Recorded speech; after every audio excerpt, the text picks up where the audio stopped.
Bonjour à tous.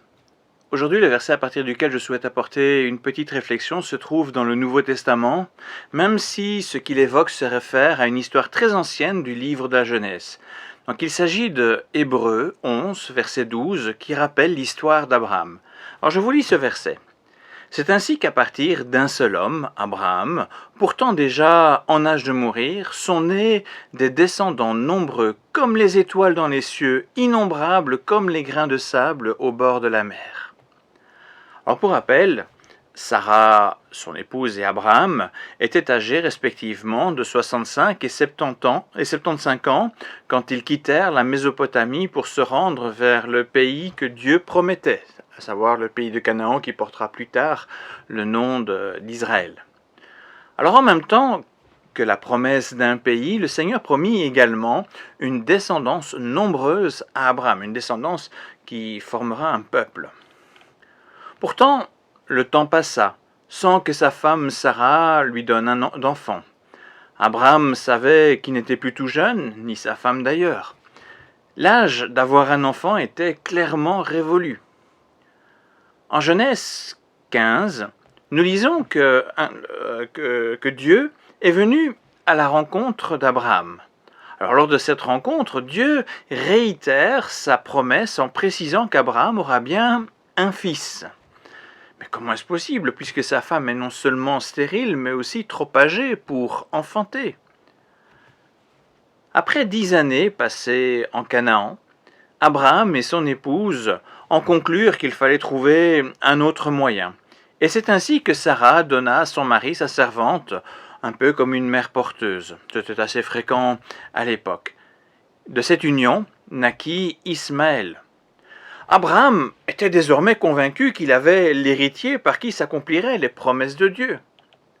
Pourtant, à l'âge de 99 ans, et Sarah en avait 89, Dieu vint à nouveau à la rencontre d'Abraham pour réitérer son alliance, ses promesses, mais en précisant que c'est bien de Sarah que naîtra un fils.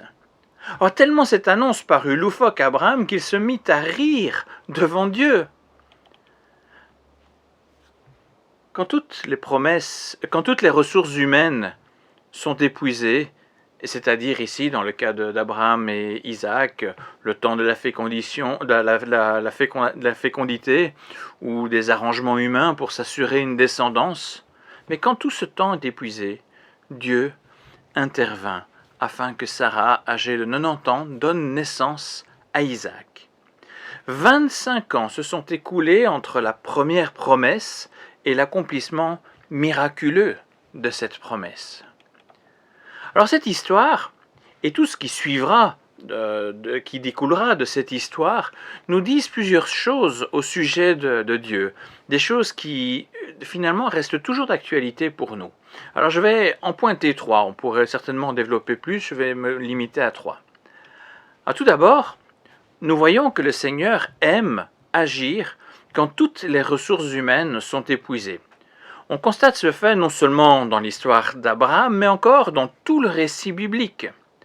L'être humain a cette fâcheuse tendance à vouloir se mettre à la place de Dieu, à ne pas faire confiance au Créateur pour préférer agir par lui-même avec ses propres moyens. Et très certainement que chacun de nous pourrait donner des exemples personnels qui en témoignent.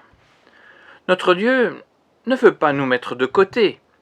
Il attend de nous un engagement actif, mais plus encore, il attend de nous la confiance en lui. Il est le Créateur tout-puissant. Et nous avons bien besoin de situations, je vais dire, pédagogiques pour nous en rappeler. C'est pourquoi régulièrement le Seigneur conduit l'être humain dans ces derniers retranchements afin qu'il apprenne la confiance absolue. Mais ce n'est certainement pas la seule raison. Dieu veut aussi montrer par son action, quand l'être humain est à bout de ressources, que toute autorité est dans ses mains et que toute gloire lui revient, parce que tout vient de lui. En nous poussant dans nos derniers retranchements, Dieu manifeste comment il veut nous bénir jusqu'à nous donner le salut par pure grâce, sans que nous ayons rien à revendiquer par nos œuvres. Tout vient de Dieu et rien n'existe sans lui. Deuxièmement, L'histoire d'Abraham, et surtout la découverte de l'étendue de l'accomplissement de la promesse d'être le père d'une nation aussi nombreuse que les grains de sable au bord de la mer, témoigne aussi d'un amour de Dieu qui dépasse tout ce que l'être humain peut envisager. Le Seigneur accomplit ses promesses en son temps, mais d'une façon tellement plus grande que tout ce qu'on peut imaginer. Certes, Dieu nous apprend la patience à l'égard de ses nombreuses promesses, mais nous pouvons être assurés qu'il accomplit ce qu'il dit bien au-delà de toute attente humaine.